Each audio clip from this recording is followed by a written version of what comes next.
이사야 9장 1절에서 7절 말씀, 제가 가진 성경 구약 977면에 있습니다.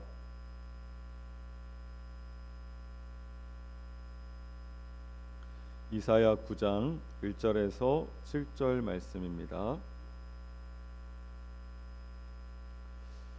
하나님의 계시의 말씀을 우리 한 절씩 저와 여러분이 한 절씩 교독하겠습니다. 제가 먼저 봉독합니다. 전에 고통받던 자들에게는 흑암이 없으리로다. 옛적에는 여호와께서 스불론 땅과 납달리 땅이 멸시를 당하게 하셨더니 후에는 해변 길과 요단 저쪽 이방의 갈릴리를 영화롭게 하셨느니라.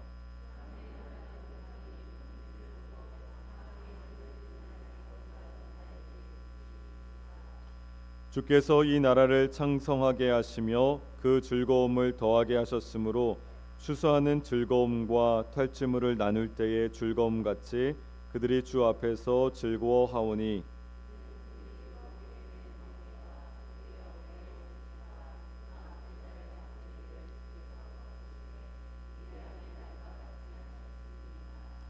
어지러이 싸우는 군인들의 신과 피 묻은 겉옷이 불의 섭같이 살라지리니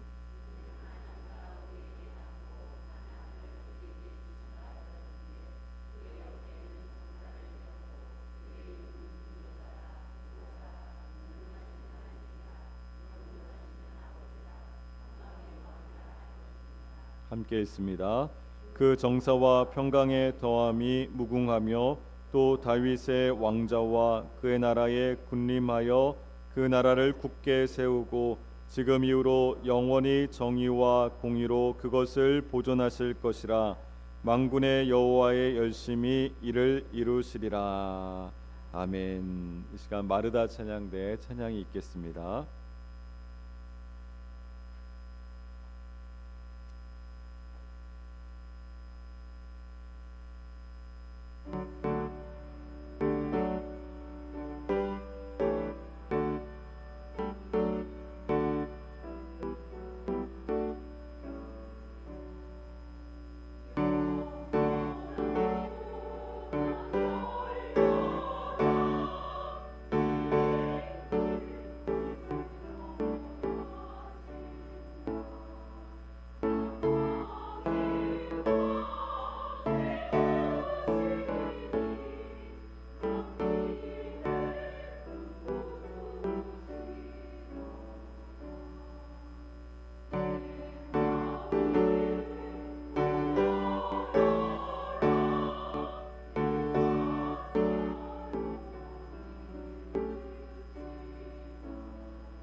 우리 하나님께 영광의 박수 올려드리겠습니다.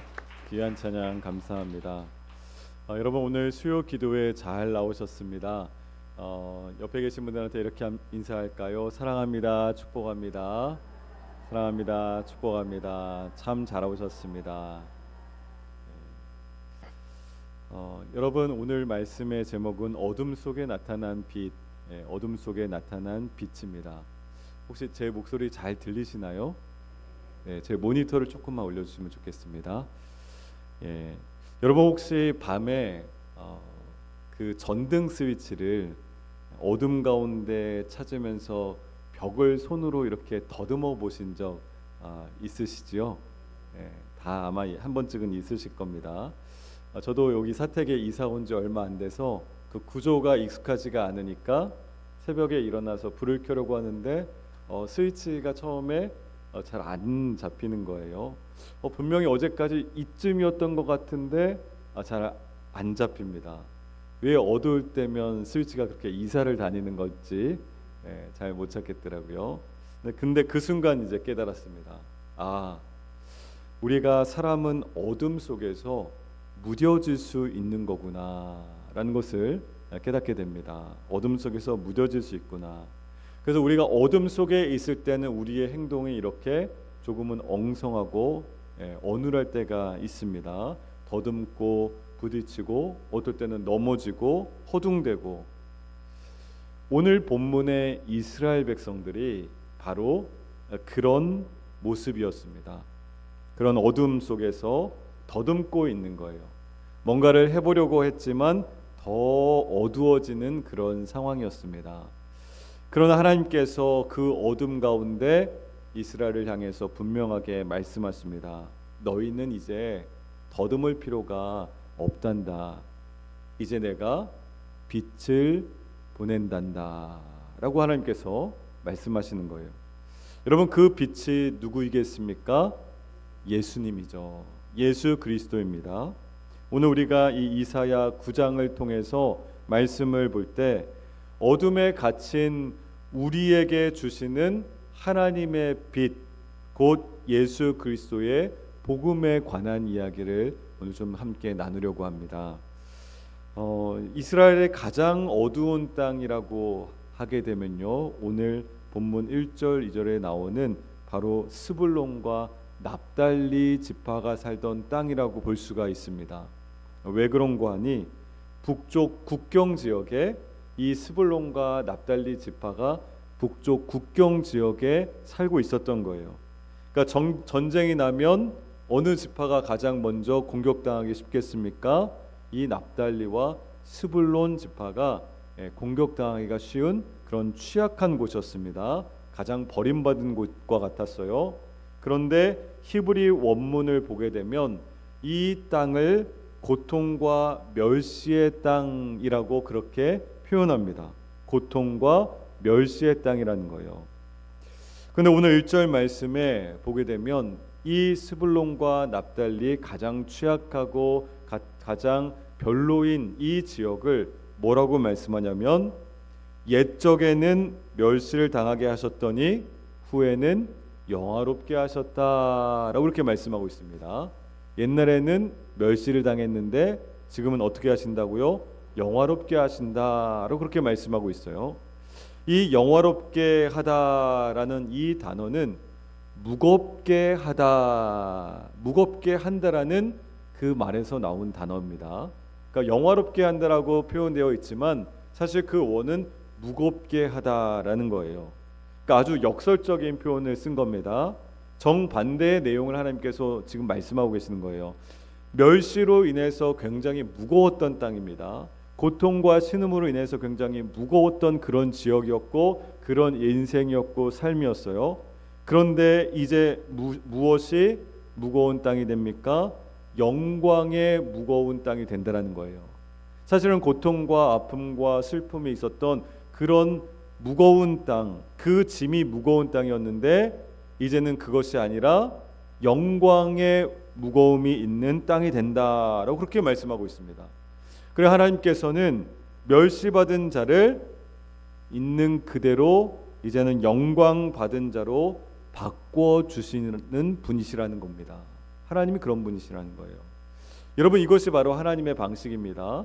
우리 세상의 방식과는 많이 차이가 있죠. 가장 낮은 곳에 가장 먼저 은혜가 임한다라는 것이에요. 여러분, 어둠이 깊을수록 그곳 가운데 빛이 더 빛나게 되어 있죠. 바로 그런 겁니다. 그래서 2절에서 이어서 말씀하는데 흑암에 행하던 백성이 큰 빛을 보았다라고 또 그렇게 말씀해요. 이어서 흑암에 있던 그 백성들이 무엇을 보았다고요? 큰 빛을 보았다라고 말씀합니다. 여기서 이 본다라는 것은 단순한 우리가 이렇게 시각적으로 본다라는 그런 의미가 아니고 구원의 사건을 경험한다라는 그런 뜻입니다. 하나님께서 큰 빛을 보게 하신다, 큰 구원의 그 놀라운 은혜를 경험하게 하신다라는 그런 의미란 말씀입니다. 이 빛이라는 것은 우리의 감정이 아니에요. 이 구원의 사건이라는 것은 우리의 감정적인 반응이 아닙니다. 어떤 긍정적인 생각을 하는 것도 아니에요. 제가 오늘 목욕실에 있는 책을 정리하다가 책을 한 권 버렸어요. 근데 그 책의 제목이 여러분들 다 들어보셨을 겁니다. 조엘 오스틴이 쓴 긍정의 힘이라는 그 책을 제가 가차없이 버렸습니다. 제 서재 왜 그 책이 있었는지 모르겠어요. 전형적인 아주 성장 위주의 또 기복신앙의 잘못된 그런 신앙관을 갖게 하는 그런 책이에요. 미국에서 굉장히 붐이 일어났었는데 사실은 건강하지 못한 책입니다. 긍정적으로 생각하고 긍정적으로 반응하고 잘 될 거야, 잘 될 거야, 그러면 하나님께서 잘 되게 해주셔, 이런 얘기를 계속했던 거예요. 미국의 수많은 사람들이 수만 명이 구름대같이 몰렸습니다. 긍정적인 생각하고 긍정적인 반응하자. 여러분, 세상에도 이런 얘기는 많이 하죠. 근데 하나님의 방식은 성경을 보십시오. 그런 방식이 아닌 거예요. 가장 어둡고 낮은 곳에서 때로는 힘들어도 그 가운데서 구원의 사건을 경험하게 하신 것이 바로 우리 하나님의 방식인 줄 믿습니다. 이 빛이라는 것은 감정도 아니었고 내 어떤 긍정적인 마인드, 그것도 아니었던 거예요. 빛은 사건인데 그 사건은 예수님께서 우리 인생 가운데 오신 놀라운 은혜의 사건인 줄 믿습니다. 빛이 바로 그 사건이었어요. 근데 이 3절 말씀을 보게 되면 하나님께서 그들의 즐거움을 더하게 하셨다라고 그렇게 말씀합니다. 그들에게 즐거움을 더하여 주셨다. 히브리 원어는 창대하게 하다, 창성하게 하다라 그런 뜻의 단어를 씁니다. 더하게 하셨다는 것은 창성케 하셨다는 거예요. 그러니까 셀 수 없을 만큼 넘치게 하여 주셨다라는 것이 즐거움을 그렇게 넘치게 하여 주셨다는 겁니다. 하나님께서 늘 우리 인생 가운데 아주 조금 회복되는 것이 아니라 넘치는 회복을 주시는 줄로 믿습니다. 하나님께서는 찔끔찔끔 조금 회복되게 하는 게 아니라 우리 가운데 이미 넘치는 은혜와 넘치는 회복을 예수 그리스도를 통해서 주셨다라는 거예요. 이게 창성케 하다라는 겁니다. 즐거움을 더하다, 창성케 하다라는 뜻이에요. 그리고 하나님께서는 우리에게 있어서 세 가지를 끊어버리신답니다. 무거운 멍에, 또 어깨의 채찍, 압제자의 막대기. 오늘 성경에 나옵니다. 무거운 멍에, 어깨의 채찍, 압제자의 이 막대기를 끊어버리셨다는 거예요. 여러분, 이 세 단어는 고대 근동에서 노예의 계약서, 또 관리자의 그 관리 체벌 도구를 의미하는 거예요. 무거운 멍에, 노예의 계약서이죠. 한번 노예로 계약되면 그 무거운 멍에서 벗어날 수가 없는 거예요. 죽을 때까지 노예로 사는 겁니다. 죄의 노예로 사는 거예요. 그리고 어깨의 채찍이라는 것은 관리자가 관리하면서 노예이기 때문에 마구 함부로 대하는 거예요. 압제자의 막대기, 체벌 도구입니다. 조금만 잘못해도 때리는 거예요. 그런 세 가지를 하나님께서 어떻게 하셨다고요? 끊어버리셨답니다. 끊어버리신 거예요. 그러니까 하나님께서는 우리의 인생 가운데 그저 고난을 줄여주시는 것이 아니고 우리를 억압하고 억제하는 그 구조 자체를 다 부숴버리셨다라고 오늘 성경이 말씀하고 있는 겁니다. 특히 4절 하반절의 말씀을 보면 미디안의 날과 같이 하셨다라는 이 말씀이 나와요. 미디안의 날. 여러분, 미디안의 날이라는 이 말은 굉장히 의미심장한 말입니다. 우리 새벽에 나오시는 분들은 어떤 의미인지 알 수 있어요. 미디안, 지금 기드온과 300용사 진도를 나가고 있어요. 지금 새벽에 날마다 말씀을 상고하는데, 그런데 기드온과 300용사가 미디안을 무너뜨린 사건이 있어요. 하나님께서 아주 부족하고 아주 두려웠다는 그 기드온이라는 사람을 얼마나 무서웠으면 타작을 하는데 포도주 틀 안에 들어가서 미디안 족속들에게 들킬까봐 조심조심 타작하고 있었던 이 기드온을 하나님께서 큰 용사여 일어나라, 큰 용사로 삼아주셔서 300용사와 함께 미디안을 진멸한 그런 하나님의 놀라운 구원의 사건입니다. 그것이 4절의 하반절의 표현이에요. 저희 말씀을 준비하면서 어떻게 하나님께서 새벽에 우리가 상고해 가는 이 말씀의 본문과 이 수요일의 본문을 이렇게 매칭시켜 놓으셨지? 라는 생각이 들더라고요. 미디안을 무너뜨린 사건입니다. 여러분, 이 표현이 무슨 의미일까요? 미디안의 날과 같이. 나에게 있어서 미디안의 날과 같이라는 이 표현이 뭡니까? 구원은 너희의 숫자, 너희의 능력, 너희의 전략이 아니야. 오직 하나님의 은혜로 이루어지는 거야 라는 그런 뜻이었던 겁니다. 구원은 우리의 어떤 사건, 어떤 우리의 전략, 우리의 능력, 이것이 아니라는 거예요. 오늘 새벽에는 숫자를 줄여라, 숫자를 줄여라. 미디안이 33,000명 같이 이제 용사들이 같이 나아갔는데 너무 많다. 22,000명이 돌아갔어요. 10,000명만 남았는데 그 10,000명도 너무 많다. 줄여라 해서 300명만 남은 겁니다. 그런데 그렇게 하나님께서 하나님의 전적인 은혜로 구원하신다라는 것을 미디안의 날과 같이 라고 말씀하고 있습니다. 사랑하는 우리 성도 여러분, 우리는 어떤 멍에를 메고 지금 우리 인생을 살아가고 있습니까?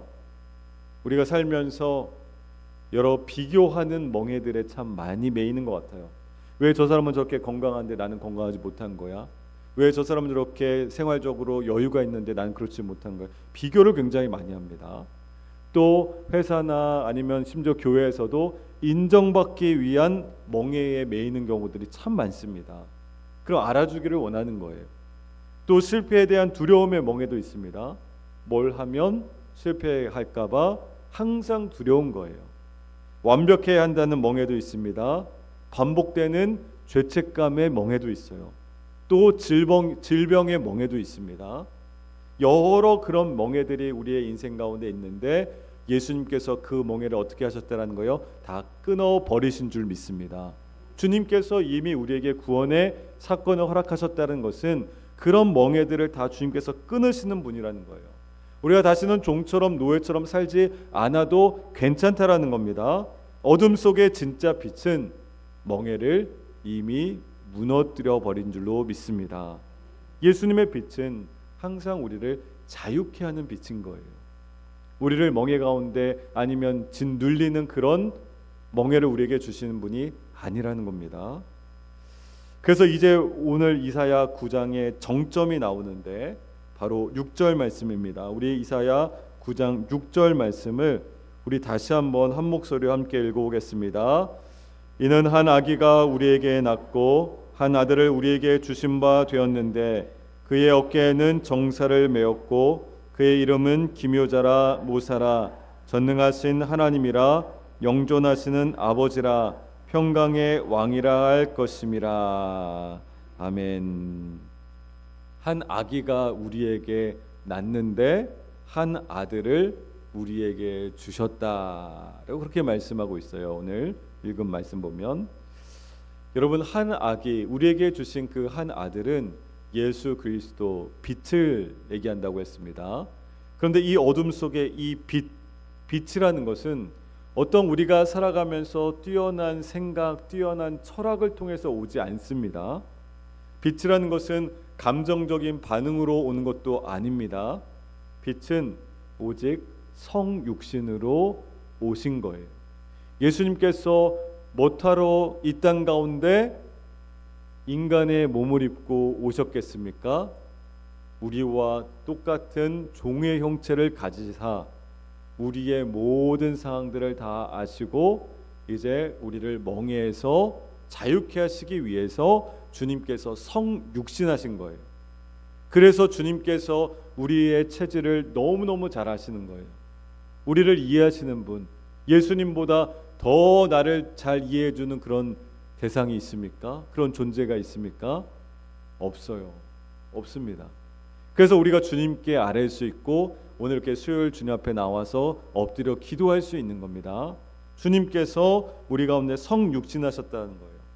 근데 성육신하신 그 예수님께서 그 이름이 네 가지 이름이 나옵니다. 먼저는 기묘자라는 이름이 나오죠.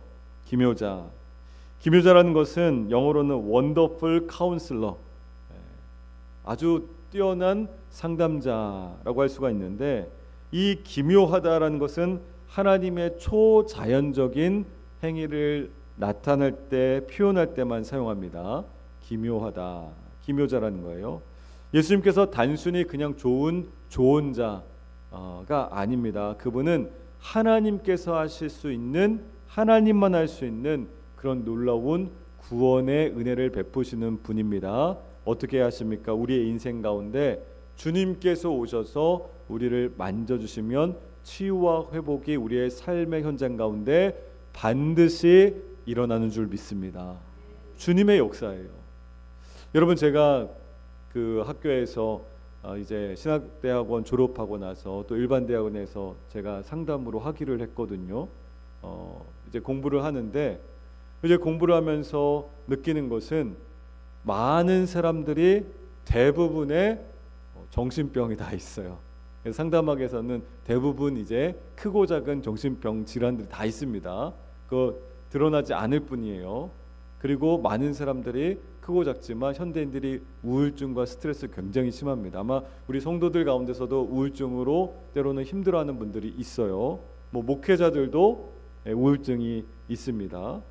그런데 그렇게 어렵고 힘든 사람들을 접근할 때는 세 가지 방식이 있어요. 우리가 우울증하면 신앙이 없는 사람들은 어디 가죠?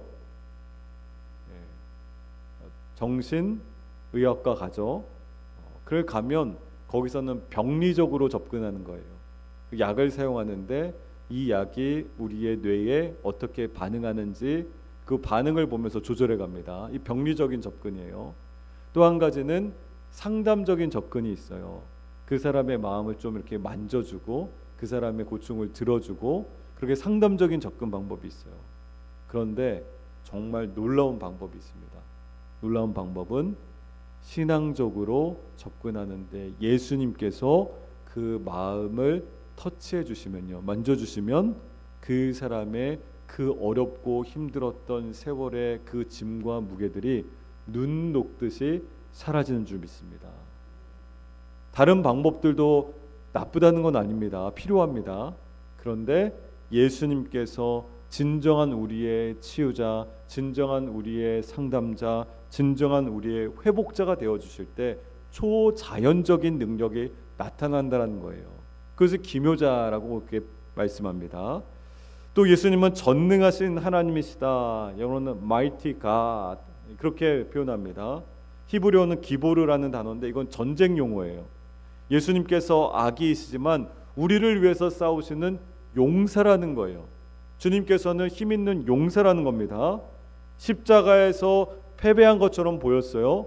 하지만 사실은 십자가에서 완전한 승리를 허락하신 분, 완전한 승리를 쟁취하신 분이 바로 우리 주 예수 그리스도인 줄 믿습니다.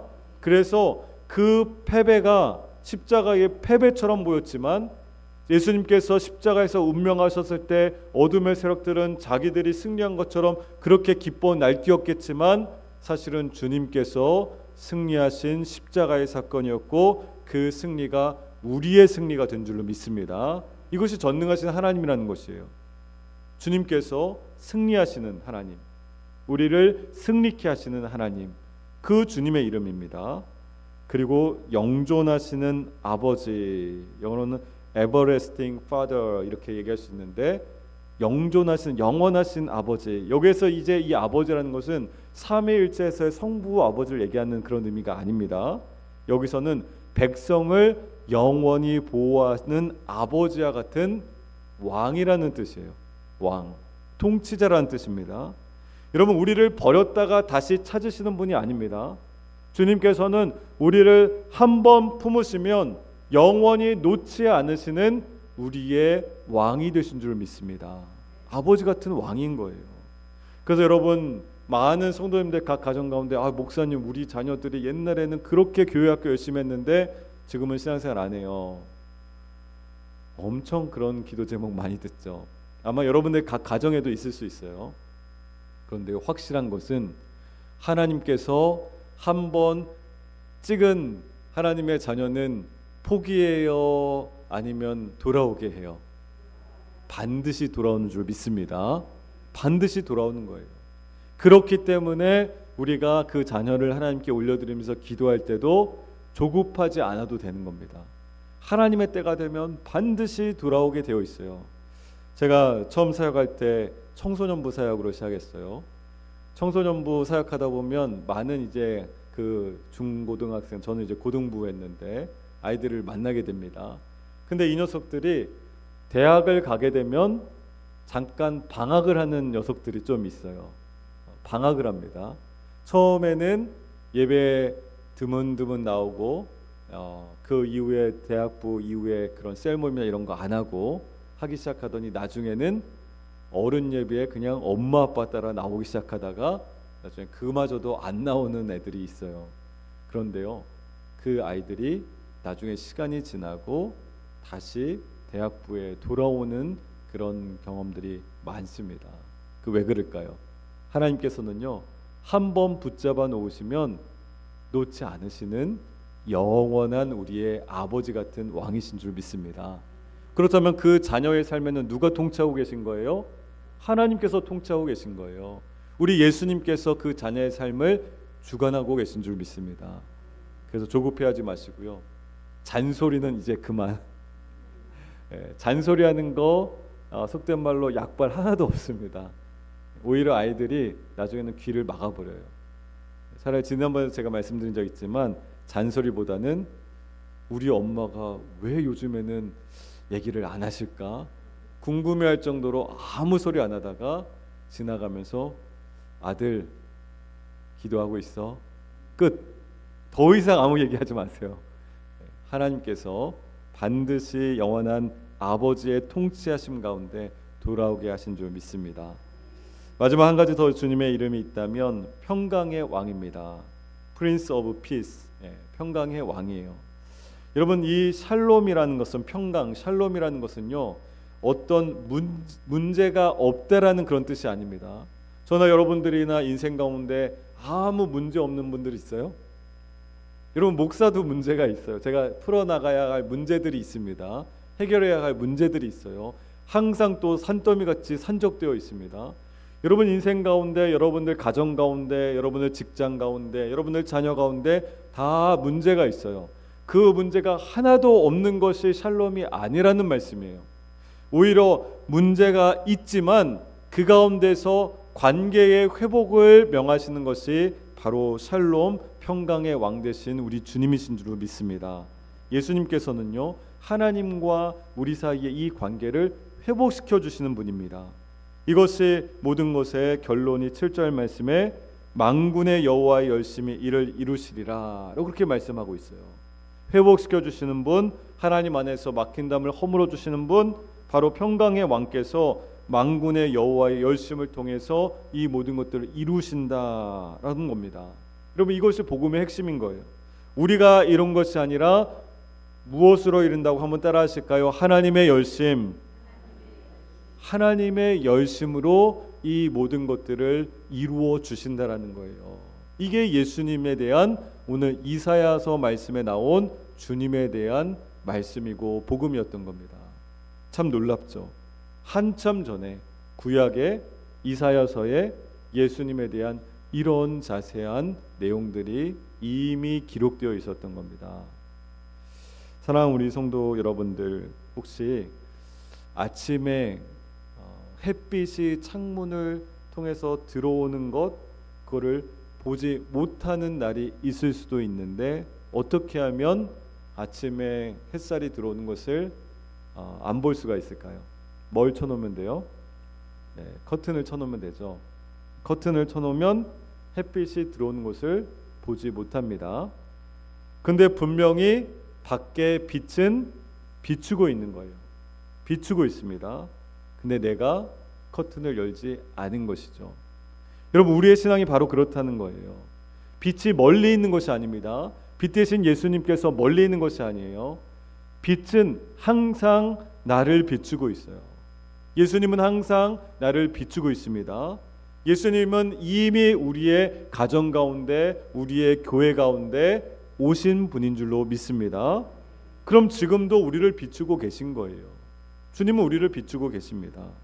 그런데 우리가 닫아놓으면 그것을 못 보는 겁니다. 이 세상의 근심과 염려와 불안과 걱정, 이런 것들로 내가 커튼을 닫아놓으면 주님의 그 빛을 우리가 볼 수 없다라는 겁니다. 그래서 우리는 항상 우리를 비추고 계신 그 주님을 우리가 믿는다면, 정말 신뢰한다면 이제는 근심, 걱정, 염려를 다 내려놓으시기 바랍니다. 내려놓을 수 있기를 축복합니다. 주님께서 비추고 계시잖아요. 그럼 내려놓을 수 있는 거예요. 여러분, 옛날에 한 산골 마을에요, 겨울마다 깊은 어두움이 찾아왔습니다. 그런데 해가 너무 늦게 뜨고 또 해가 빨리 지는 거예요. 산골에 한번 살아보신 분들은 잘 아실 거예요. 해가 늦게 뜨고 해가 빨리 져요. 그래서 사람들이 늘 불안한 겁니다. 어둑어둑하니까, 너무 어두우니까 불안해요. 그런데 어느 날부터인지 이 마을 사람들이 새벽이 되면 저 언덕 위로 하나 둘씩 올라가기 시작하는 모습이 보입니다. 해가 뜨기 훨씬 전부터 저 해 뜨는 저 언덕으로 올라가는 거예요. 그래서 그 이유를 물었더니 그 사람들이 이렇게 대답했답니다. 우리는 해가 뜨는 것을 기다리기 위해서 올라가는 겁니다. 해가 뜨면 어둠이 사라지는 것 때문에 기뻐하는 것이 아니라 빛이 곧 온다라는 그 사실 때문에 우리는 기뻐합니다 라고 대답했답니다. 여러분, 이게 무슨 의미입니까? 우리가 대림절 기간을 보내고 있죠. 대림절은 어둠을 끝내는 시간이 아닙니다. 대림절이라는 것은 빛 대신 예수님, 이미 오셨고 우리를 비추고 계시지만 또 다시 오실 빛 대신 예수님을 기다리는 시기가 바로 이 대림절인 거예요. 그러니까 그 주님께서 오심을 우리가 기다릴 때 얼마나 기쁨으로 우리가 기다려야 하는지를 우리가 아는 것이죠. 그 기다림 속에 기쁨이 있다는 것을 고백하는 시간이 바로 대림절이었던 겁니다. 우리가 오늘 기뻐할 수 있는 이유, 분명한 것은 내 상황이 지금 아주 잘 돼서가 아니라는 겁니다. 빛이 어둠 가운데 분명히 오기 때문에 우리는 기뻐하는 줄로 믿습니다. 예수님께서 오시잖아요. 그리고 이미 오셨잖아요. 주님께서 우리에게, 우리 가정 가운데, 교회 가운데 그렇게 기다리는 예배자로 살아갈 수 있는 은혜를 저와 여러분들에게 주신 줄로 믿습니다. 그래서 더 이상 어두움을 기다리지 않아도 되는 용기로 우리가 살아가는 거예요. 그런 주의 백성으로 우리가 살아가는 겁니다. 사랑하는 우리 성도 여러분, 어둠 속에 나타난 빛 누굽니까? 예수님이었습니다. 오늘 이사야 말씀 가운데도 그 어둠 속에 나타난 빛을 너무나 기대하고 기다리고 소망하였던 그런 믿음의 선배들이 있었습니다. 사랑하는 우리 국일의 모든 성도들이 그렇게 빛 대신 예수님을 간절하게 기다리며 여러분들의 삶의 자리 가운데 모든 어둠이 물러가고 사라질 수 있기를 예수님 이름으로 간절히 축원합니다. 아멘. 이 시간 우리 같이 함께 찬양하면서